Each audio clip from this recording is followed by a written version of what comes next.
አክብሮታይ ሰላምታችን በያላችሁበት ይድረስ የተወደዳችሁ የኢትዮ ፎረም ቤተሰቦች እነሆ የዕለቱን ዘገባዎቻችንን ከዚህ እንደሚከተለው ወደ እናንተ ማድረስ ጀመርን።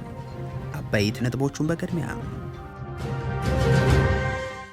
ጠቅላይ ሚኒስትር አብይ አህመድ ምጽዋን እየጠቀሱ ንግግር ባደረጉበት ትርኢት ላይ የታዩ ምስሎች መነጋገሪያ ሆኗል። ተወደደም ተጠላም ተዘግተን አንኖርም የሚለውን የብልጽግናውን ፕሬዝዳንት መልእክትን ጨምሮ አሰብ ኢትዮጵያ ሲል የሚገልጸውም ይገኝበታል። ፊልድ ማርሻሉም ይሁን ጠቅላይ ሚኒስትሩ የቀደመውን እያጣጣሉ ገነባ ነው ያሉትን ኃይልንም እያነሱ ሲዝቱም ተደምጧል። ወደ እናንተ ይደርሳል። የፋኖ ኃይሎች በከተማ ውስጥ በከፈቱት መጠነ ሰፊ ጥቃት የቡድን መሳሪያን ጨምሮ በርካታ ትጥቅ መውሰዳቸውን ገለጹ። የብልጽግናው መንግስት ደግሞ በድንበር አቅራቢያ ጽንፈኞች እጅ ሰጡ ይብሏል። የፋኖ አመራሩ ዘመነ ካሴ የህዝቦችን መቀራረብ ለመፍጠር የቂም ቋጠሮን እየፈታን ነው ሲሉ ወደ ቤንሻንጉል ጉሙዝ ክልል ተጉዘው ተናግሯል። ሰሙታላችሁ። በትግራይ ክልል ባለፉት ቀናት በተለያዩ ቦታዎች ህዝባዊ ስብሰባዎች እየተከናወኑ መሆናቸው ተሰማ። ይህ በእንዲህ እንዳለ የተፈጠረ የጦርነት ስጋትን ተከትሎ በርካታ ሰዎች ክልሉን ለቀው ለመውጣት እየተገደዱ ነው ተብሏል። የአገዛዙ የትግራይ ከበባም ቀጥሏል። እንመለከተዋለን። ብልጽግና የወደብ ባለቤት የሆንኩበት ስምምነትን ተፈራረምኩ በሚል ገልጿት የነበረችው ሶማሌላንድ የጦር ሰፈር እሰጣለሁ አለች። ማዕድንም የጦር ሰፈር ማቀርባለሁ ያለችው ግን ለዶናልድ ትራምፕ አስተዳደር ነው። ሌላኛው መረጃችን ነው። ሱዳን ጀነራሉን የተቀበሉትን ፕሬዝዳንት በተመለከተ ተቃውሟን አሰምታለች። ይህ ተቃውሞ የተሰማው ደግሞም ጀነራሉ ከጎረቤት ሀገራት በተውጣጣ ኃይል ጭምር ተወጋን ባሉ ማግስት ነው። የተወደዳችሁ የኢትዮ ፎረም ቤተሰቦች አብራችሁን ስትቆዩ እነዚህን እና ሌሎችን መረጃዎችን ታደምጣላችሁ። ሰናይ ቆይታ ይሁንላችሁ።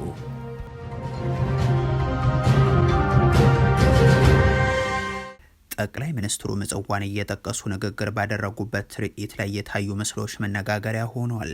ተወደደም ተጠላም ተዘግተን አንኖርም የሚለውን የብልጽግናውን ፕሬዝዳንት መልእክት ጨምሮም አሰብ ኢትዮጵያ ሲል የሚገልጸውም ይገኝበታል። ፊልድ ማርሻሉም ይሁን ጠቅላይ ሚኒስትሩ የቀደመውን እያጣጣሉ ገነባ ነው ያሉትን ኃይልም እያነሱ ሲዝቱም ተሰምቷል። ከጥቂት ሳምንታት በፊት ይኸው የሌትናንት ጀነራል ሹማ አብደታ የልዩ ዘመቻዎች የሚል ስያሜ ያለው የጦር ክፍል ያሳየውና ኤርትራን የኢትዮጵያ ክፍል አድርጎ የሚያቀርበው ካርታ ሲያነጋግር ነበር። የብላት የማሰልጠኛ ማዕከል ላይ እነ ሌትናንት ጀነራል ሹማ አብደታ ያስተዋወቁትና አሰብን ጨምሮ የኤርትራ በርካታ አካባቢዎችን ወደ ኢትዮጵያ የሚያጠቃልለው ያ ካርታ በኋላ መከላከያ መውጣት ያልነበረበት የመንግስት አቋምም ያልሆነ ነው ብሎት እንደነበርም እንዲሁም ይሄው የኮማንዶና የአየር ወለድ የጦር ክፍል ትርኢት በሐዋሳ በቀረበባቸው ባለፉት ተከታታይ ቀናት ደግሞ ዋነኛ ማጠንጠኛው የባህር በር ጉዳይ መሆኑ ተስተውሏል። ከጠቅላይ ሚኒስትሩ ፎቶ ጋር ተወደደም ተጠላም ተዘግቶብን አንኖርም የሚለው መልእክትን የሚያሳየው ትዕይንቱ አንድ የኮማንዶ አባል አሰብ ኢትዮጵያ ወደምትል መርከብ የዞረን አጥር ሲጠረምስ ያሳያል። ጠቅላይ ሚኒስትር አብይ አህመድ ይህንን ትርኢት ከተከታተሉ በኋላ እኛ ልዩ ኃይልን የምንገነባው ሽብርን ለመከላከል ነው ሲሉ ይደመጣሉ። አስከትለውም ሚናውን እስከ ምጽዋ የሚደርስ እንደሆነ ይናገራሉ።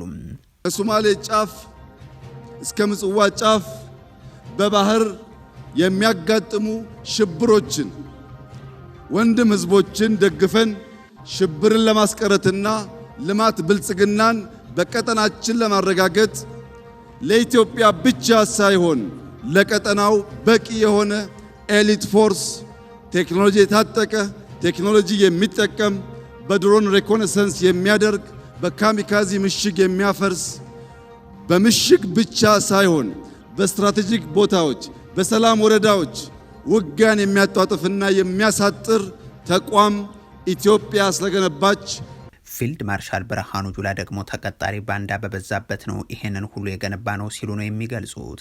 ፈጣሪ ነው የረዳን እንጂ የህወሓቱን ጦርነት አሸንፈን እንዲህ ያለ አቅም ላይ ባልደረስን ነበር የሚሉት ብርሃኑ ጁላም በከፍተኛ አመራር የመሩትን የኢህአዴግን ሰራዊትን ግን ኢትዮጵያን የማይመጥን እያሉ የአለቃቸውን ትዕዛዝ ማስፈጸማቸውንም ያስረዳሉ።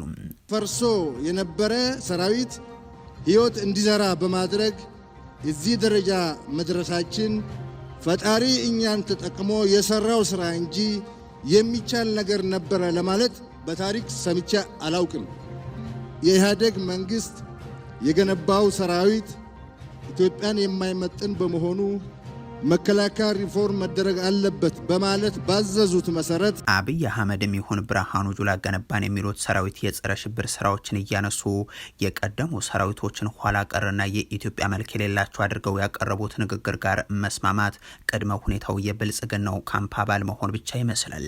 ፊልድ ማርሻሉ ኢትዮጵያዊ፣ ጠቅላይ ሚኒስትሩ ደግሞ ዘመናዊ የሚሉት የአሁኑ ሰራዊታቸው የጦር ወንጀልን በገዛ ህዝቡ ላይ መፈጸሙን ዓለም አቀፍ ተቋማት የሚያረጋግጡት በየዕለቱ ከኢትዮጵያን ወጣቶች ጋር እያፋጁት በመቶ ሺዎች ለጉዳትና ለሞት የዳረጉት በዘረፋና በርካታ አይነት የዘፈቀደ ግድያዎችና ጥቃቶች ከዓለም ፊት ያስተዋወቁት ሰራዊታቸው እንደሆነም አሻሚ አይሆንም። የብልጽግናው ሰዎች በየጊዜው ዘመናዊና የዳበረ ሰራዊት የሚሉት ይህንን ቴክኖሎጂያቸውን በወላጆችና በህፃናት በትምህርት ቤቶችና ጤና ተቋማት ላይ ማርከፍከፍን እንደ ጀግንነት ቆጥረው መሆኑ ነው። ከዛ ውጭ ግን እንኳን ለሚዲያ ፍጆታቸው በየቀኑ የሚዝቱበትን የባህር በር እናስመልሳለን አጀንዳቸውን ቀርቶ የሀገሪቱን ነባር የየብስ ግዛትም ተቆርሶ ሲወሰድ አበጀ ሲሉ የከረሙ ናቸው። የምዕራብ ጎንደር አልፋሽጋ ሰላም በር አርሶ አደር፣ የትግራይ ኢሮብ አባወራም፣ በጋምቤላና ደቡብ ኢትዮጵያ የሚኖር ባለመንደር አሊያም አርብቶ አደር ቢጠየቅም የሚመልሰው ባለፉት የብልጽግናው ዓመታት ሉዓላዊ መሬቱን በውጭ ኃይል እንደተነጠቀ ነው። በየስቴዲየሙና በየአዳራሹ ዓመታትን እየቆጠሩ ድግስ እያዘጋጁ ወታደራዊ ፌስቲቫል ላይ ሲዙቱ የሚውሉ መሪዎች ግን ኮማንዷቸውን ሰላሌ፣ ሪፐብሊኩን መቀሌም፣ ድሮናቸውን ደብረ ታቦር፣ ሜካናይዝዱን ኮታ በር ካልሆነም የሚሰጡትና የሰጡት ተልእኮ እንደሌለም ያለፉት ዓመታት ምስክር ናቸው። የፋኖ ኃይሎች በከተማ ውስጥ በከፈቱት ጠንካራ ጥቃት የቡድን መሳሪያን ጨምሮ በርካታ ትጥቅ መውሰዳቸውን አሳወቁም። የብልጽግናው መንግስት ደግሞ በድንበር አቅራቢያ ጽንፈኞች እጅ ሰጡኝ ሲል ይገልጻል። የፋኖ አመራሩ ዘመነ ካሴ የህዝቦችን መቀራረብ ለመፍጠር የቂም ቋጠሮን እየፈታን ነው ሲሉ ወደ ቤንሻንጉል ጉሙዝ ክልል ተጉዘው ተናግሯል። ባለፈው ሳምንት በአማራ ክልል መነጋገሪያ የነበረው ቀጠና የደቡብ ጎንደር ዞን ነው። የመከላከያ ሰራዊቱ ከዞኑ በርካታ ወረዳዎች መውጣቱን ተከትሎ የፋኖ ኃይሎች በእነዚህ ወረዳዎች ላይ የብልጽግናውን መዋቅር በማፍረስ መቆጣጠራቸው ከዛም የተሰነዘረው የአጸፋ እርምጃና የድሮን ድብደባዎችም የሚዘነጉ አይሆኑም። ትናንት ደግሞ በማዕከላዊ ጎንደር አለፋ ሻውራ የነበረው የመንግስት ሰራዊት ላይ የፋኖ ኃይሎች ጥቃት መክፈታቸው የተሰማ ሲሆን በርካታ ወታደር ተደምስሷል ሲሉም ይገልጻሉ። በዚህ የጎንደር ሻውራ ውጊያም 2 ዲሽቃና 3 ብሬንን ጨምሮም በርካታ የጦር መሳሪያ መወሰዱንም ገልጿል። ከ300 በላይ ክላሽንኮቭ ጦር መሳሪያ ከተወሰዱት ውስጥ ይገኝበታል ሲሉም ነው የፋኖ ኃይሎች ያሳወቁት። በዚህ ቁጥር የተጠቀሰ ጉዳት ባጋጠመበት ክልል ውስጥ የሚገኘው የብልጽግናው መንግስት ደግሞ በኢትዮ ሱዳን ድንበር ቅርብ ርቀት የፋኖ ኃይሎች እጅ ሰጡኝ ይላል። በመተማ ቀጠና ጀጀቤት በተባለ አካባቢ ነው ታጣቂዎች እጅ ሰጡኝ ሲል የገለጸው። የፋኖ ኃይሎች በበኩላቸው አስተላለፍን ያሉትን የምህረት ጥሪን ተከትሎ በተለያዩ የክልሉ ቦታዎች ላይ የመንግስት የጸጥታ ኃይሎች በተለይም ደግሞ የአድማ ብተናና የሚሊሻ አባላት እየተቀላቀሏቸው እንደሆኑ ያነሳሉ። የፋኖ አመራሩ ዘመነ ካሴ ደግሞ በህዝቦች መካከል መራራቅና ጥል እንዲፈጠር የሚደረጉ ጥረቶችን እያፈረስን ነው ብለዋል። ወደ ቤንሻንጉል ጉሙዝ ክልል ተጉዘው ባደረጉት ንግግርም የቂም ቋጠሮን እየፈታን የፍቅርና መተሳሰብ መንገድን መፍጠር ይገባናል ሲሉ ተደምጧል። እኔ የአማራ ፋኖ ድርጅት መሪ ነኝ። የአማራው ጉዳይ በቅድሚያ ይመለከተኛል። ልክ ለአማራው እንዲሆን የምፈልገው ነገር ሌሎች ህዝቦች ሁሉ እንዲገጥማቸው በጎ ነገሩን እመኛለሁ። የአማራን ትግል የሚመራ ድርጅት ስለመመራ እኔ ለአማራው እንጂ ለጉሙዙ ምን አገባኝ ልል አልችልም። አይገባም።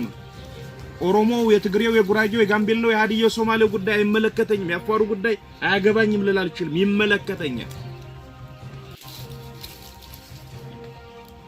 ስለዚህ በዚህ በእኛ ዘመን በዚህ ትግል ላይ ባለው ትውልድ ዘመን የቂም ቋጠሮችን እንፈታለን፣ እንበተናለን። በትግራይ ክልል ባለፉት ቀናት በተለያዩ ቦታዎች ህዝባዊ ስብሰባዎች እየተከናወኑ ስለመሆናቸው ተሰማ። ይህ በእንዲህ እንዳለ የተፈጠረ የጦርነት ስጋትን ተከትሎ በርካታ ነዋሪዎች ክልሉ ለቀው ለመውጣት እየተገደዱ ነው ተብሏል። የአገዛዙ የትግራይ ከበባም ቀጥሏል። ከሰሞኑ ወደ ወለጋ ተጉዘው ከትግራይም በላይ እንዳወደሙት በኩራት በሚናገሩበት አካባቢ ላይም ሆነው የብልጽግና መሪዎች ራሳቸውን በኦሮሞ ህዝብ ስር ለመደበቅና ስልጣናቸውንም ስልጣንህ ነው እያሉ ለማስረዳት ሲጥሩ ተስተውሏል። ይህንን እየተናገሩ እየተናገሩ ከዛ ጎን ለጎን ደግሞ የሰሜን ኃይል እየተሰባሰበብን ነው በሚል የሰራዊትና የጦር መሳሪያ የማጓጓዝ ተግባራቸውን ገፍተውበታል።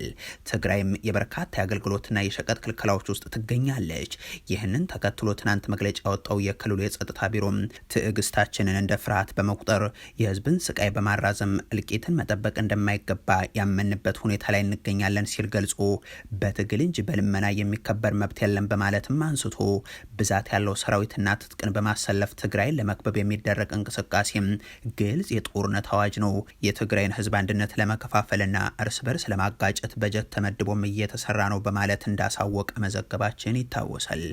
ባለፈው ሳምንት መጨረሻ በነበሩ 3 ቀናት ደግሞ በክልሉ ርዕሰ መዲና መቀለም የቲዲኤፍ ወታደራዊ አመራሮች በወቅታዊ ጉዳዮች ላይ ስብሰባ ማከናወናቸውንም እንዲሁም ቴክባህ ደግሞ ባለፉት ቀናት ትግራይ ከወረዳ እስከ ቀበሌ ሰፋፊ የህዝብ ውይይቶች እየተካሄዱባት ስለመሆኑ ገልጿል።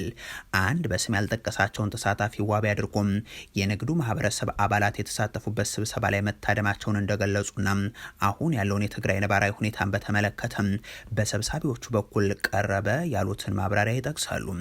አሁን ክልሉ ብሔራዊ ኮሚቴ በሚባል ከወታደሩም ከህወሓት ከጊዜያዊ አስተዳደሩና የዲፕሎማሲ ልምድ ካላቸው በተውጣጡ አመራሮች በመመራት ላይ እንደሆነ ተገልጿልም ብለዋል። ሰነድ መቅረቡንና ይኸው ሰነድን በኮሚቴው መዘጋጀቱን በተመለከተም በህወሓት ካድሬዎች ማብራሪያ መቅረቡም ተዘግቧል። የዘገባው ምንጭ ካድሬዎቹ አነሷቸው ካሏቸው ጉዳዮች ውስጥም ትግራይ እንዳለፈው የጥቅምት 2013 እስከ ጥቅምት 2015 የነበረው ጦርነት በሙሉ ከበባ ላይ እንዳልሆነች፣ በስም ያልጠቀሱት የውጭ ሀገር ድጋፍም እንዳላት፣ ከጎረቤት ክልሎችና ሀገር ጋር ስልታዊ መቀራረቦች እየተፈጠሩ እንደሆነ ተነግሮናል ይላሉ። የዘገባ ምንጩ አክሎም የህወሓት አመራር ካለፈው ዓመታት የተሻለ የተጠናከረም ከላይ እስከታች ወጥና የተናበበ እንደሆነ፣ ህወሓት ከሃዲ የሚላቸው የቀድሞ የክልሉ ከፍተኛ አመራሮች መዋቅር ከህወሓት መዋቅር ሙሉ በሙሉ መቆረጡንም ተነገረን ሲሉም ያክላሉ። ጦርነት እንደማያሻይ የተነሳ ነገር ግን የሚገባበት ከሆነ በቂ አቅም አለን በሚል ሪፖርት ይቀርብ እንደነበረም ያትታል። በተቃራኒው በአንዳንድ መድረኮች ላይ ደግሞ በቅርቡ በኢትዮጵያ የተደረጉ የዓለም አቀፍ መሪዎች ጉብኝቶችና የተከናወኑ ዲፕሎማሲያዊ ስራዎችና ጥረቶችም እየተነሱ ጦርነቱን የሚያስቀሩ ግፊቶች ናቸው በሚል መልእክቶች የቀረቡባቸው ቦታዎች እንዳሉም ተሰምቷል። የሆኖ ሆኖ ተሰብሳቢዎቹ ደግሞ በአመዛኙ መልሶ ወደ ጦርነት እንዲካሄድ ፍላጎት እንደሌላቸው፣ ችግሮችን በፕሪቶሪያው የሰላም ስምምነት መሰረት በሰላማዊ መንገድና በንግግር እንዲቋጩ ፍላጎታቸው ስለመሆኑ አንጸባርቀዋል ብለዋል። በተያያዘ አሁንም በባንኮች የተከሰተው የጥሬ ገንዘብ እጥረት ተባብሶ መቀጠሉን የሚያነሳው ዘገባው ከክልሉ በርካታ ከተሞችም ጦርነት ይቀሰቀሳል በሚል ስጋት በርካታ ነዋሪ ለመውጣት እየተገደደ ስለመሆኑ አብራርቷል። ብልጽግና የወደብ ባለቤት የሆንኩበትን ስምምነት ተፈራረምኩ በሚል ገልጿት የነበረችው ሶማሌላንድ የጦር ሰፈር እሰጣለሁ አለች። ማዕድንም የጦር ሰፈር ማቀርባለሁ ያለችው ግን ለዶናልድ ትራምፕ አስተዳደር ነው። ሶማሊያ እንደ አንድ የግዛት ክፍሏ የምትመለከታት ራስ ገዟ ሶማሌላንድ ጋር የብልጽግናው መንግስት የሀገርነት እውቅናን ሰጥቶ የጦር ሰፈር ለመገንባት ደረስኩት ያለው ስምምነት ኢትዮጵያ ላይ ከፍተኛ ዲፕሎማሲያዊ ኪሳራን አስከትሎ መቅረቱ የሚታወስ ነው። በቅርቡ ግን እስራኤል ለሶማሌላንድ የሀገርነት እውቅናን መስጠቱ የሚዘነጋ አይሆንም። በሚቀጥሉት ቀናት ወደ አዲስ አበባ ፕሬዝዳንቷን የምትልከው እስራኤልን ይህንን ድርጊትም አዲስ አበባ ላይ ሆነው ከአብይ አህመድም ጎን ቆመው ያወገዙት የቱርኩ ፕሬዝዳንት ሬሴፕ ጣይብ ኤርዶሃን የሀገራት ሉዓላዊነትን ማክበር ጦርነትና ሌላ የምስራቅ አፍሪካ ህመምን ማስቀረት ያሻል ሲሉ ተናግረውም ነበር። İsrail'in Somaliland'i tanımasının ne Somaliland'e ne de Afrika boynuzuna faydası olmuyor. አሁን የተሰማው ዜና ደግሞ ከሶማሊያ በመነጠል ነጻነቷን ያወጀችው ሶማሌላንድ ለአሜሪካ ማዕድን የሚሆን የጦር ሰፈርን ለመስጠት ፈቃደኛ እንደሆነች ካደር ሁሴን አብዲ የተባሉ የሶማሌላንድ ሚኒስትር ለአዣንስ ፍራንስ ፕሬስ መናገራቸውን ይገልጻል። ለአሜሪካ ብቻ የተወሰነ የተፈጥሮ ሀብታችንን ለመስጠት ፈቃደኞች ነን፣ እንዲሁም ለአሜሪካ የጦር ሰፈር ለማቅረብ ዝግጁ ነን ብለዋል። ከአሜሪካ ጋር ከስምምነት እንደርሳለን ብለን እናምናለን ሲሉም አክሏል። ሚኒስትሩም የሶማሌላንዱ ፕሬዝዳንት አብዱራህማን መሐመድ አብዱላሂ ኢሮ ከጥቂት ሳምንታት በፊት እስራኤል የሶማሌላንድ ማዕድን ሀብትን የማግኘት መብት እንዲኖራት ሀሳብ አቅርበው ነበር። ሶማሌላንድ ከሶማሊያ በመነጠል ነፃ ነኝ እያለች 34 ዓመታት ቢሆናትም እስካሁን ከእስራኤል በስተቀር እውቅና የሰጣት ሀገር የለም። እስራኤል ለሶማሌላንድ እውቅና የሰጠችው ባሳለፍነው ታህሳስ ወር ነው። የአፍሪካ ህብረትና በርካታ የአረብ ሀገራት ሶማሊያን በመደገፍ የእስራኤልን እርምጃ ሲያወግዙ ፕሬዚደንት ዶናልድ ትራምፕ ደግሞ እስራኤል ለሶማሌላንድ እውቅና መስጠት መብቷ እንደሆነም ውግንናቸውን ለእስራኤል አድርገው ተሟግቷል። እንዲህ ባለ ነባራዊ ሁነት ውስጥ ከቀናት በፊት ቃለ መጠይቅ የሰጡት ፕሬዚደንት አብዱራህማን አብዱላሂም ከኢትዮጵያ ጋር የሚኖራቸው ስምምነት ግን ልክ እንደ ጅቡቲ ሁሉ የንግድ እንደሚሆን ገልጸው ነበር። ከሲኤንኤን ጋር በነበራቸው ቆይታም ከኢትዮጵያ ጋር የትራንዚት ንግድና የትራንስፖርት ስምምነትን ለማድረግ ንግግር ላይ ነን ማለታቸው አይዘነጋም። ይህም በቅርቡ ይጠናቀቃል ብለው እንደሚጠብቁ በማከል በተመሳሳይ ሰሞን ደግሞ የሶማሊያው ፕሬዚደንት ሐሰን ሼህ መሐመድ አሽራቅ አልዋሳት ከተሰኘ ሚዲያ ጋር በነበራቸው ቆይታ እስራኤል ለሶማሌላንድ የሰጠችውን እውቅና ለመቀልበስ ከሳውዲ አረቢያ ጋር እንደሚሰሩ ገልጸው ነበር። ሱዳን ጀነራሉን የተቀበሉትን ፕሬዝዳንት በተመለከተ ተቃውሟን አሰማች። ይህ የተገለጸው ደግሞ ጀነራሉ በጎረቤት ሀገራት የተውጣጣ ኃይል ተወጋን ባሉ ማግስት ነው። ከሰሞኑ የሱዳን የፈጥኖ ደራሽ ኃይል አዛዡ ጀነራል መሐመድ ሐምዳን ዳጋሎ ወደ ኡጋንዳ ያደረጉት ጉብኝት እያነጋገረ ነበር። ሱዳን የፈጥኖ ደራሽ ኃይል አዛዡን ተቀብላ ያስተናገደችው ኡጋንዳ ላይ ተቃውሟን ማሰምታለች። የሱዳን የውጭ ጉዳይ ሚኒስትር የኡጋንዳ ባለስልጣናት ከአርኤስኤፍ አዛዡ ሐሚቲ ራሳቸውን እንዲያርቁም ይጠይቃል። ካርቱም የሁለቱን ሀገራት ግንኙነት ለመጠበቅ እንደምትፈልግ ገልጻም በውስጣዊ ጉዳይ ግን ማንኛውም የውጭ ጣልቃ ገብነትን አልቀበልም ትላለች። ከወራት በኋላ ለመጀመሪያ ጊዜ በአደባባይ የታዩት የአርኤስኤፍ መሪ ሐምዳን ዳጋሎ ጉብኝታቸው ብዙዎችን ማስገረሙ አልቀረም። ሱዳን ኡጋንዳ የጦርነቱን አሳሳቢነት ችላ በማለትና ዓለም አቀፍ ደንቦችን በመጣስ ከአማጽያኑ አዛዥ ጋር መገናኘቷ ተቀባይነት የሌለው ብለዋለች። የፈጥኖ ደራሹ መሪ ሌትናንት ጀነራል ሐምዳን ዳጋሎ ደግሞ ውጊያውን እያካሄዱ ያሉት ከአልብሩሃን ጦር ጋር ብቻ ሳይሆን ከሙስሊም ብራዘርሁድና ሌሎችም ዓለም አቀፍ ተቋማት ጋር መሆኑን ጠቁመው የተለያዩ አካላትንም ዘርዝረው ነበር። በንግግራቸው የአልብሩሃን ጦር ከሶማሊያው አልሻባብ ጋር ስምምነትን ፈጽሟል። ይህ ስምምነት በእነርሱ ታንኮች ለመዋጋት ነው። ከትግራይ ወታደሮችን አስመጥቶ ማሰልፏል። በራስ አልሱዱር አካባቢ ያሉት የውጭ ሀገር ዜግነት ያላቸው ወታደሮች ናቸው። በግብጽ ድንበር አቅራቢያም እንደዚሁ የውጭ ሀገር ወታደሮች ተሰማርተዋል በማለትም ሲናገሩ ተሰምተዋል። ካምፓላ ላይ ጀነራል ዳጋሎ አክለውም ከጎረቤት ሀገራት ለአልብሩሃን ጦር የድሮንና ሌሎች መሳሪያዎች ድጋፍ ባይደረግ ኑሮ እስካሁን ድረስ ጦርነቱን አጠናቀነው ነበር። እኛም አሁን ፖርት ሱዳንን ጨምሮ መላ ሀገሪቱን መቆጣጠር እንችል ነበር ይላሉ። ጦርነቱ ከፍተኛ ዋጋ ማስከፈሉን የሚጠቅሱት እኒህ ጀነራል ከአንድ ቤተሰብ ውስጥ 8 ሰው የተገደለበት ሁኔታ እንዳለም ያስረዳሉ። ከጦርነቱ በፊት 132,000 ተዋጊዎች እንደነበራቸው ያነሱት የፈጥኖ ደራሽ ኃይሉ መሪም አሁን ግን ቁጥራችን ከግማሽ ሚሊዮን በላይ ነው ብለዋል። ምስራቃዊ የሀገራችንን ክፍል ከተቆጣጠረው የአልብሩሃን ጦር የበለጠ ጠንካራ ነን ሲሉም ተናግሯል። ጦራቸው በአንድ ሰሞን በ3 ቀናት ውስጥ 6,000 የሚሆኑ ነዋሪዎችን በአንድ አካባቢ ስለመግደሉ በተባበሩት መንግስታት ድርጅት ሪፖርት የወጣበት ከሰሞኑ ነው። የተባበሩት መንግስታት ድርጅት እውነት አፈላላጊ ተልእኮ የሱዳኗ ኤልፋሽር በፈጥኖ ድራሽ ኃይሉ ቁጥጥር ስር በዋለችበት ወቅት የተፈጸሙ ወንጀሎች የዘር ማጥፋትን የሚያመላክቱ ናቸው ሲል መግለጹም አይዘነጋም። የተወደዳችሁ የኢትዮ ፎረም ቤተሰቦች ለዛሬ ያሉን መረጃዎች ይህንን ይመስሉ ነበር። አበቃን። ቸር ያሰማን።